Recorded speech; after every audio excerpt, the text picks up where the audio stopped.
ब्रह्मा ने श्री कृष्णा की परीक्षा क्यों ली? यदि आप मेरे चैनल में नए हो तो मेरे चैनल को सब्सक्राइब करें, शेयर करें और लाइक करें। धन्यवाद। ये बात तब की है जब श्री कृष्ण अपने बाल्यावस्था में थे, यानी यह कहानी श्री कृष्ण के बचपन की है।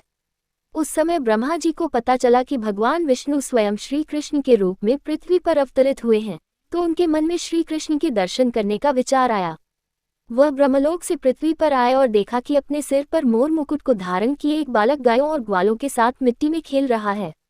ये दृश्य देखकर ब्रह्मा जी को विश्वास नहीं हुआ कि यह बालक विष्णु जी का अवतार है, लेकिन बच्चे के चेहरे पर अतुल्य तेज था। ये देखकर ब्रह्मा जी ने श्री कृष्ण की परीक्षा लेने का विचार किया। उन्होंने सबसे पहले गायों को वहां से उठा लिया। फिर जब श्री कृष्ण गायों को देखने के लिए गए तो उन्होंने वहां खेल रहे ग्वालों को भी उठा लिया और अपने साथ ब्रह्मलोक ले गए।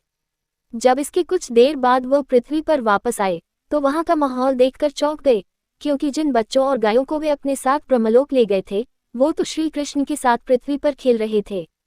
ये देखकर उन्होंने ध्यान लगाकर ब्रह्मलोक की स्थिति जाननी चाहिए। उन्होंने दिव्य दृष्टि से देखा कि सभी बालक और गायें ब्रह्मलोक में ही हैं। ये सब देखकर उन्हें श्री कृष्ण की लीला समझ आ गई और उन्होंने हाथ जोड़कर उनसे क्षमा मांगी। साथ ही प्रार्थना की कि प्रभु मुझे अपने असली रूप के दर्शन दें। तब श्री कृष्ण ने ब्रह्मा जी को अपना विराट रूप दिखाया। श्री कृष्ण के उस रूप के दर्शन करने के लिए कई और ब्रह्मा भी वहां पर आए गए। उन ब्रह्मा में कुछ 3 सिर के, कुछ 4 सिर के तो कुछ 100 सिर के थे। अपने अलावा अन्य ब्रह्मा को देखकर ब्रह्मदेव ने श्री कृष्ण के विराट रूप से पूछा कि प्रभु ये कैसी लीला है आपकी? इस पर उन्होंने कहा कि हे ब्रह्मदेव, इस जगत में केवल आप ही एक ब्रह्मा नहीं हैं। जगत में कई सारे ब्रह्मांड हैं जहाँ पर कई सारे ब्रह्मदेव मौजूद हैं और प्रत्येक का अपना अपना कार्य है।